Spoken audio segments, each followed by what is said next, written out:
Just be glad for all you have that's in today. Hey everyone, Connie here, and geez, this got bright. Welcome to my blind reaction to JoJo's Bizarre Adventure, Vento Aureo, or Golden Wind if you prefer, episode 33. So yeah, we're continuing in the last weeks of this series. And I'm excited to see where it goes. I'm excited to see how it ends and exactly what they do with it going forward. Now, last we left off, we had finished the fight with Seko. And Doppio is there now. Polnareff is watching. And we're just kind of, I guess, going into the next stage of everything. Now, as for this episode, I apologize for being late. I was not able to get to it this past weekend. As I had mentioned, I was at Motor City Pride on Saturday with my sister and her roommate, and as you may have seen the video, the slideshow video I put up for it. And yeah, I had a fun time. But I wasn't able to get to anything after I got back, and when I was able to get to something, I decided to focus on MLP first, because, as I've said in the past, well, actually, no, I pre-recorded MLP. What am I saying? I pre-recorded MLP because they released stuff early, and I just put it up before I left for Pride and all. So I wasn't able to get to anything this past weekend in that case. But I'm getting to it now. Sorry it's late. But at least it's better late than never, right? But because of this, I do know one thing about it. I have seen a spoiler. I don't know the context of the spoiler, though I can guess at least to some degree. I know that Jotaro appears in this. And I know that it's in more of the Vento Aureo art style. Basically, I saw a screenshot of Jotaro in the Vento Aureo art style, in his clothing from specifically the Stardust Crusaders part 3 of the series. And so that kind of implies to me that it's probably either a flashback or Polnareff telling a story to the current heroes about what happened back then. I don't know the full context, but yeah, it has to be probably involving Polnareff telling them about what's going on. Or again, just some kind of flashback scene. Now, Jotaro was shown briefly early on in this, in Vento Aureo in this series, along with Koichi and all, because Koichi called him in reference to, Giorno. Which is still an unresolved plot thread. Some of you guys have told me when I mentioned that before and all that it's not really unresolved. Koichi just left again after they realized Giorno wasn't a threat, just because he was the son of Dio. But it's like, they really should have gone more into that. Araki, I guess, technically in the manga, that really felt like it was kind of pointless to include in there. It's like, oh, he's the son of Dio, so he might be a threat. It's like, and then it's like, oh, he's not. Let's just fuck off now.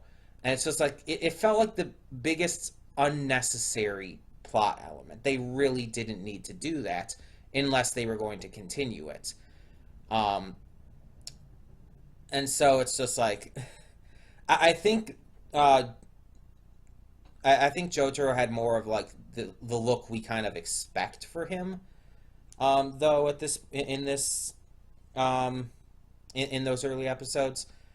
So it's like the screenshot I saw of him in this looked very different, and obviously I'll talk more about that when it gets to that in the reaction. But it definitely looked very different. But yeah. Again, I don't know the context behind the scene or anything that's going to play out in, though. We'll just kind of have to see. But that's all I know about the episode. That's all I know. I don't know any other plot points or any other character stuff. All we know is that Bruno's kind of with Doppio right now, and that could be bad. Um, we'll just kind of have to see. But Bruno's kind of falling apart anyway, so I don't think he's got much time left either way. Now the question is, when are we gonna like? How are we gonna get to the final battle? And like, just how's all of this going to play out in the end? Because there's only so many episodes left. Like, this is 33. There's 39 total, so there's like 6 episodes left. Um, After this, yeah, 6 episodes after this. Um, but including this 7. And it's just like there's 7 episodes. I doubt very heavily that all of this is going to be the stand battle against the boss Diavolo and King Crimson, and probably Doppio as well.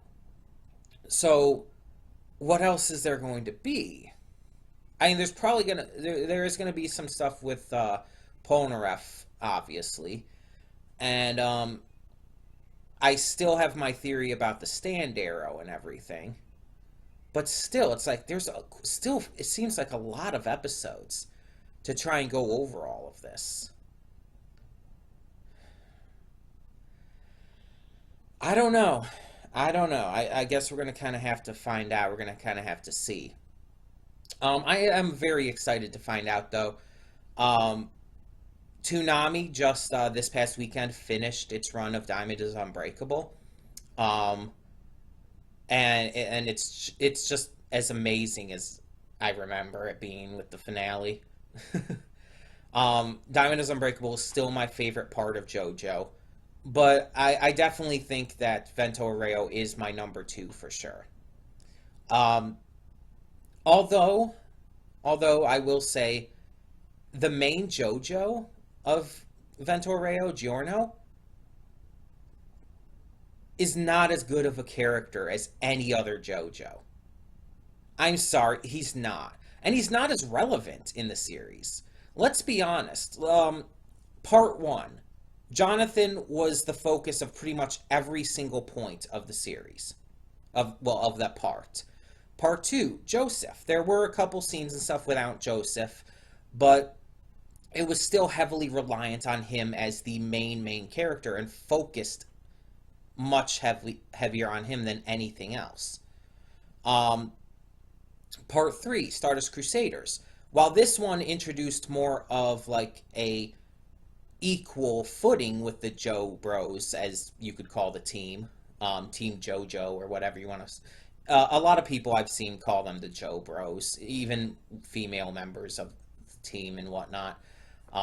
It's just always the Joe Bros. It's just a team name.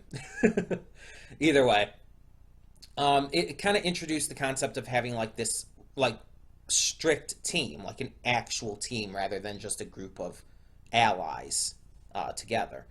And it kind of gave a lot of them a lot of equal footing now, and especially since we had a previous JoJo Joseph in there still, but still Jotaro felt like the main character. He felt like the one that was explicitly focused on, and the one who you knew the entire time was the hero, was the one to watch.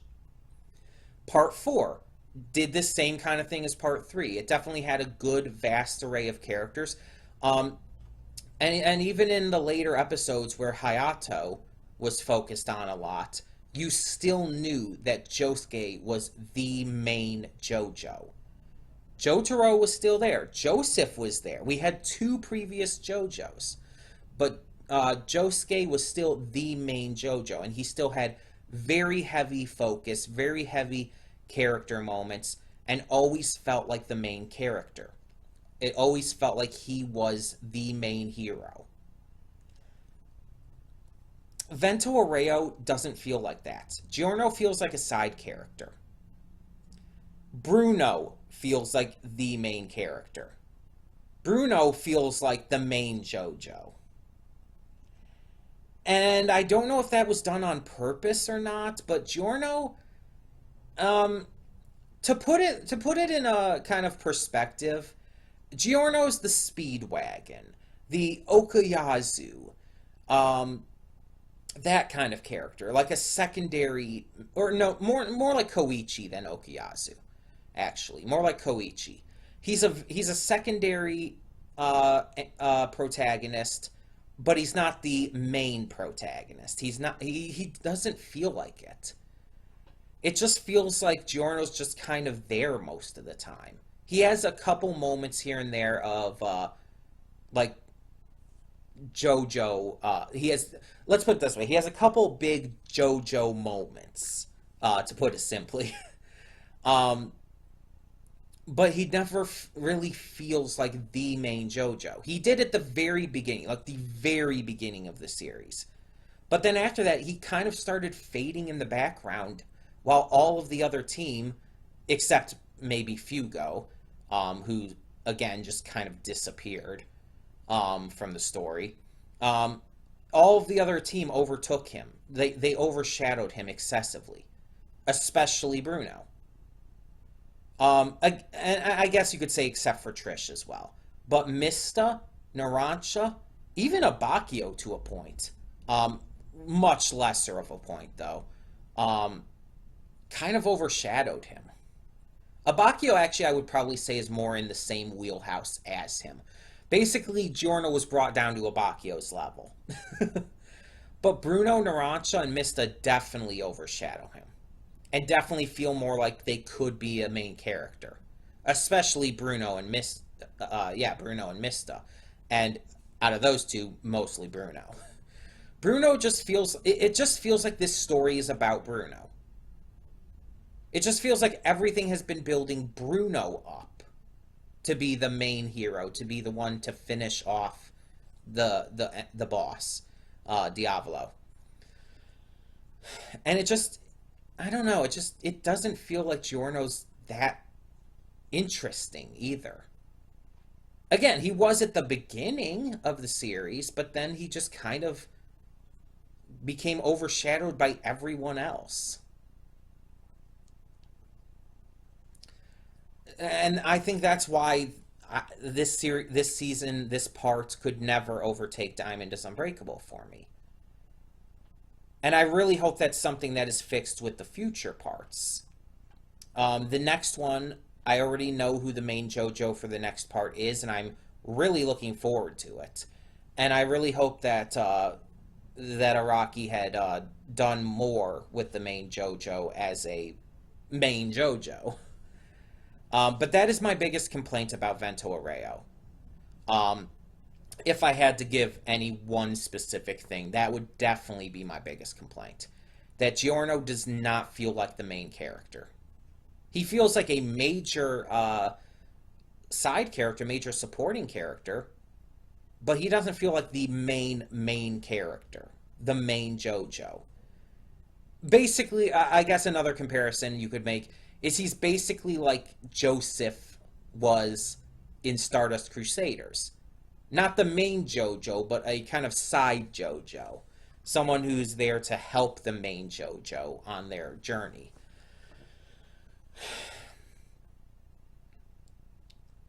And it's just like, I still love the series. I still love this part. I still love Vento Aureo. I still love the characters. But it's just like, that is the one big disappointment of this part. And I feel like they could have done so much more. I feel like Araki could have done so much more with Giorno too. But honestly, there's not a lot to his character as it is. I mean, he kind of has this suaveness in the first few episodes that is just kind of ignored for the rest of the series. He kind of has this charisma at the beginning that is ignored for the rest of the series. And the only traits I could really use to describe him at this point is determined and moral. He's moral in his ambitions, and he's determined to see his ambitions through. That's all he is as a character. Mista, Narancia, Bruno, even Trish, they have more personality and character to him, in my opinion. Hell, Abakio had more character to him. it's just, I don't know. He's just honestly one of my least favorite characters of the main protagonists in this one. Um, and definitely my least favorite JoJo so far. Not even question. Um, Not even a question. And I'm sorry if that disappoints some of you, but maybe he was better characterized and written in the manga, but I don't know. It's just he I don't see enough of any kind of appeal in his character in this series. But either way, I still do like him. Don't get me wrong. I do like him, and also get dark again. I apologize for the light fluctuation. It's like it's all based on the light outside and everything. Again, that's definitely something I hope that will be improved at the new house. But in the meantime, we are just going to get this started. So when the screen fades to black, pause this redirect and go to the description below. Follow the link to the reaction, and after you watch it, come back here to the redirect and resume play. Because after it fades to black and then fades back in, everything from that point forward will be my afterthoughts and will contain spoilers to the episode. So that being said, thank you so much for tuning in, and I will see you at the reaction. And we are back, and we will begin with spoilers in 3, 2, 1, now. So this is actually my second time recording these post thoughts because the first time OBS like fucked up in the middle of it, and and it didn't save the file and shit. So yeah, I'm gonna try to go through this as quickly as I can because I got to get to recording other stuff today and all, as you know.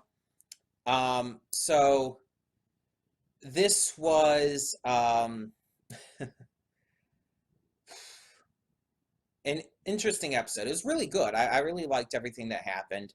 But there's a couple things that kind of threw me off, I guess you could say. Well, actually, one main thing that really threw me off. The other stuff is more just surprised me. So I'm gonna kind of go through a couple main points. The first one is Polnareff. He kind of just ended up being a plot device here.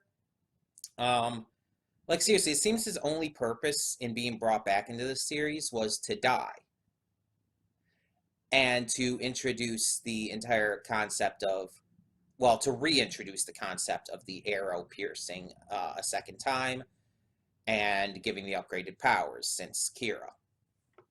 But I don't feel like that was altogether necessary because we already knew that could happen.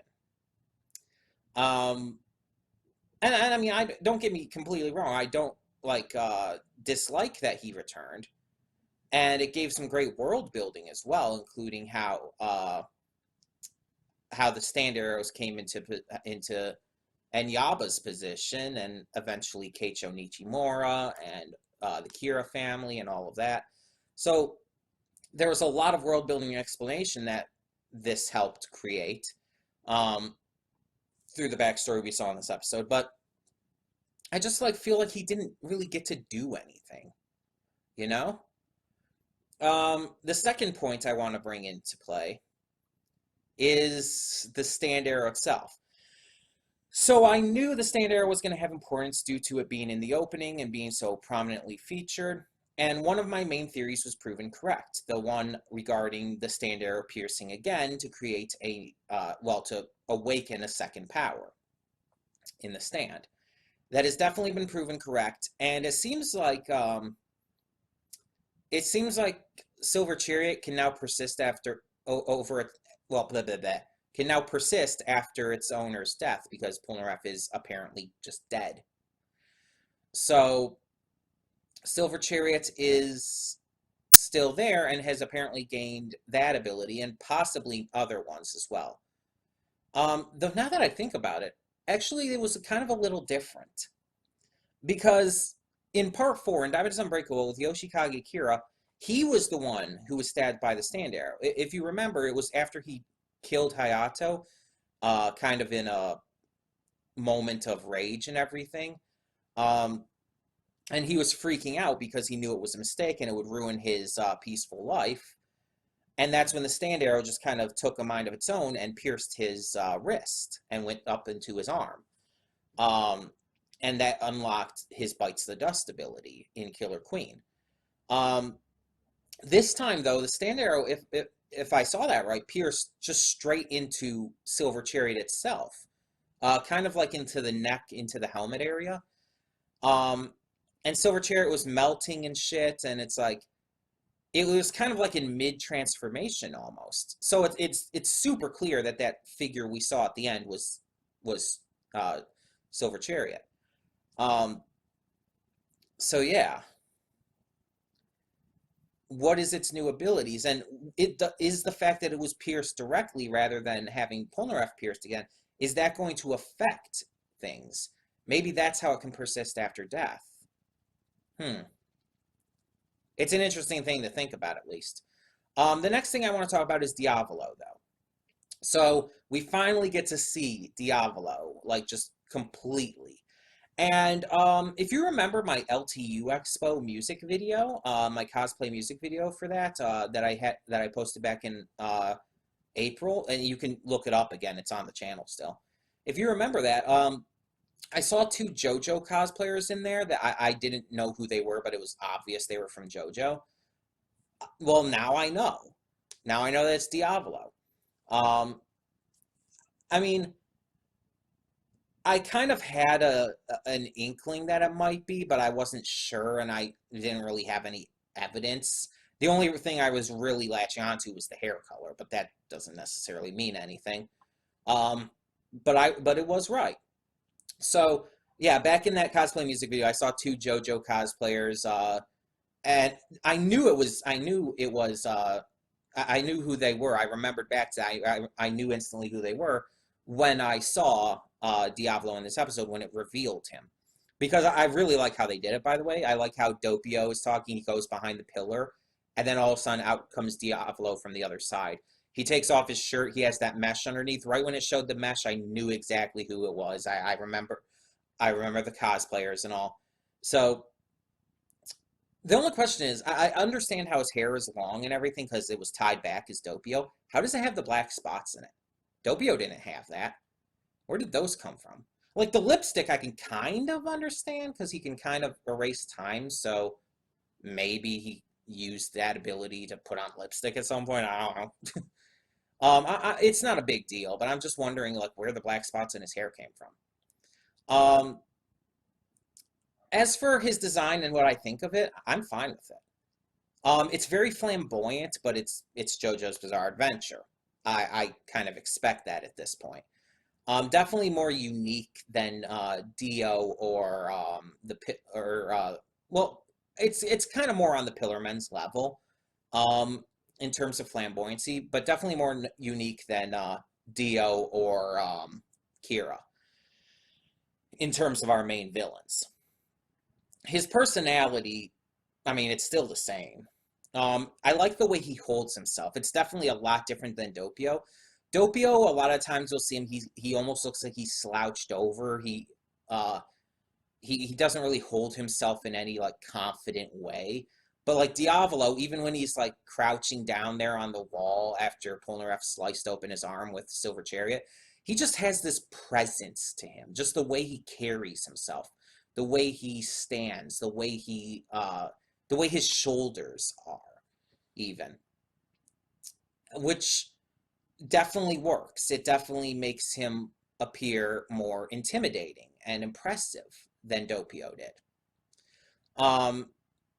So it's good to see him finally just in full force. And I really can't wait to see what they do with him going forward. Now, the next thing I want to discuss is where this is going to go. Because Bruno's pretty much on the verge of death. He's going to die anytime now. But the others are there. The only thing is, it's very clear that none of them have a chance.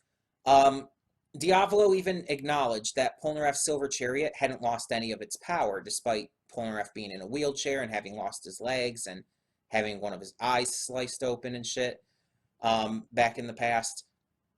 It's very clear that that it was made clear that Polnareff's Silver Chariot hadn't lost its power. So that means that it's clear as well that none of our main heroes can stop him on their own, not as they are.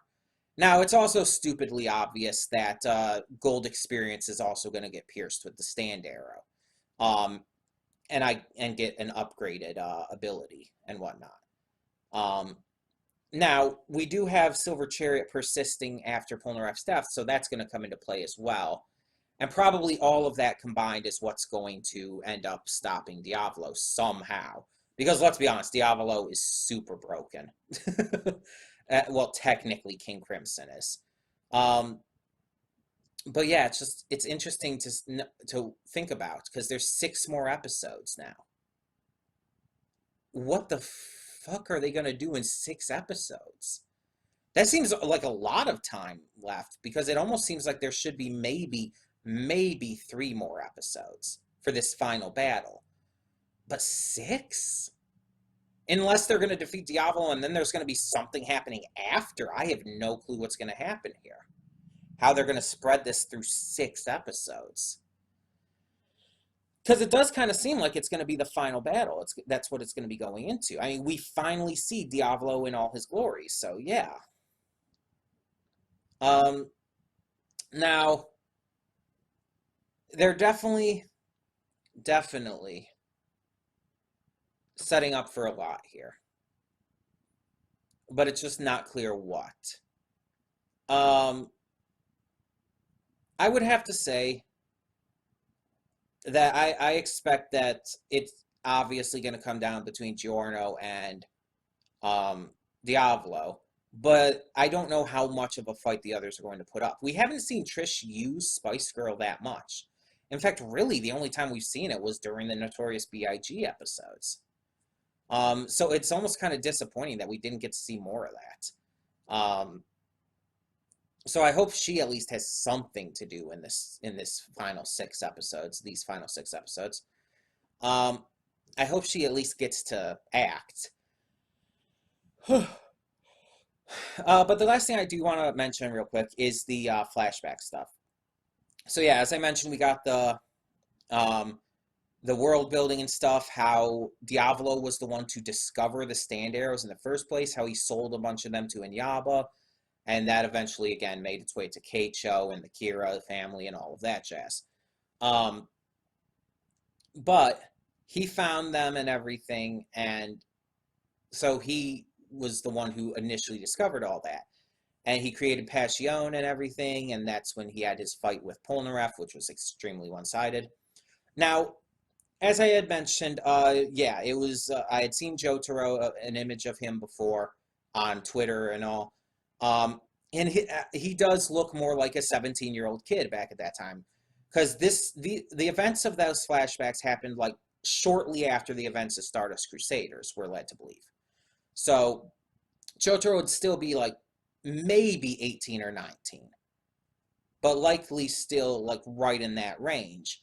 In the original Stardust Crusaders art style, he definitely did not look like that. He looked like he was his age currently. Let's put it that way, which is like what, 29, 30 years old, because he was 27. It was 10 years later in Diamond is Unbreakable, and that was 99, and I think this is like 2001 or something. So yeah, like probably 29, 30 years old. But either way, he in the Stardust Crusaders, like, I mean, that was kind of the art style, and that came from part 1 as well. Characters always looked older than they were, or well, technically in some cases younger, like with Baron Zeppeli, but young characters, let's put it that way, always looked older than they were, especially for the main cast. Jonathan always looked older. Joseph looked older. And yeah, it was always kind of just the style that you just kind of had to accept, basically. But it's like, you're really supposed to believe that Jotaro with the way he looked was 17. Like, it's not even about how tall he was. And the overly muscular thing was another concept that's, it's JoJo. You can live with that. But the facial structure and features and everything, he did not look 17. In this we get like a newer look to him and Polnareff as well that make them look noticeably younger. They're not as buff as they actually were in Stardust Crusaders with the more Vento Aureo art style. And they come across as, actually looking their age. And I know there's some people like who are going to be upset by it, and actually the way I found out about this was through Jack's Blade on Twitter and all, because he was talking about how he had posted about it or commented someone else's post or something like that, and it was basically how it's like they demuscled him or something like that. He was complaining because it's Jack's Blade. He's super into the hyper muscular aesthetic that a lot of JoJo has had. So, yeah. I actually much prefer it this way. And it kind of looks like he would more naturally become the way he looked in Diamond is Unbreakable 10 years later that way. And I guess, again, how he kind of looked in the early parts of this part of Vento Aureo. So it makes more sense that way, too, rather than him just kind of looking exactly the same. It actually helps with just character design in general with his character. So yeah, I really do appreciate that. And the one last thing I do want to mention is that this episode really just made it much more obvious that Giorno doesn't feel like the main character to me. I'm sorry, but he doesn't. I'm not saying he doesn't feel like a main character. He still feels like a part of the Team JoJo or Joe Bros or whatever you want to call them. But it just feels more and more that the other characters have just done more in this series. Mista, Bruno, even Trish to a degree, just feels like more of a main character.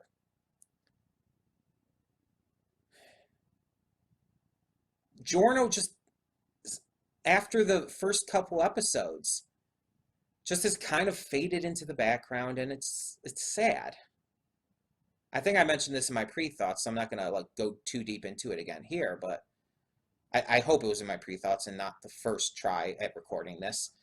But yeah, it's like in this episode, it's like Giorno was barely there, and he didn't really have any notable part to play.